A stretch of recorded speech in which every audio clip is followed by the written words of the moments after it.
La chanteuse britannique Ellie Goulding en colère contre Marion Maréchal Le Pen pas contente. À l'issue de son discours à Washington jeudi, Marion Maréchal Le Pen est sortie de scène au son de Burn, le tube de la chanteuse Ellie Goulding, provoquant la colère de cette dernière.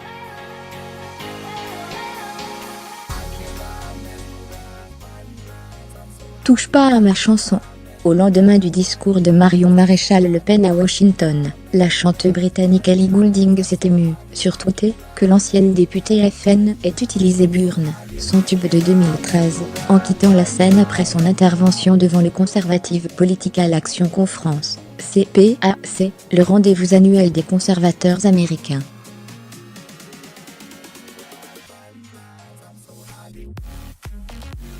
À un détail près, puisqu'elle a confondu la jeune femme avec sa tante Marine, je n'ai pas donné à Marine Le Pen la permission d'utiliser ma chanson à la conférence CPAC.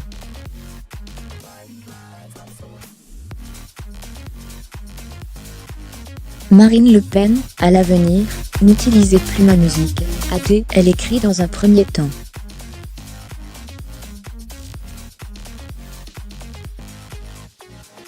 Un internaute lui soulignant son erreur, elle a réagi quelques minutes plus tard, c'est la même chose.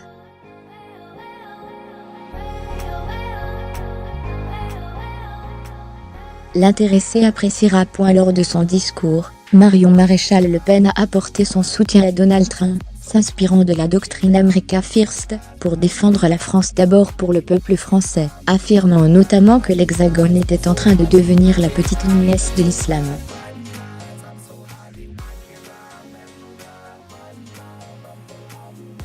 Voir aussi vidéo Elle fait le conservative. Marion Maréchal Le Pen s'adresse en anglais aux partisans de Trump. Ce n'est pas la première fois que la famille Le Pen a recours à une chanson à la mode sans l'autorisation de son auteur.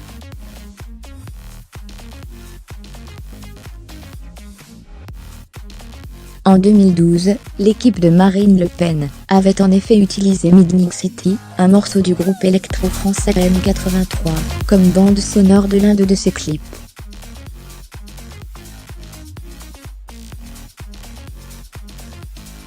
Je suis consterné par leur manque de respect artistique, avait alors réagi le fondateur du groupe Anthony Gonzalez sur Facebook.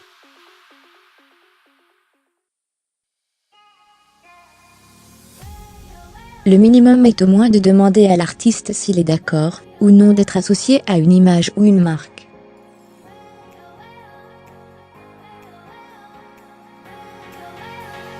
Même les publicitaires et les marques les plus commerciales le font. Jérôme Vermelin mit à jour, créé.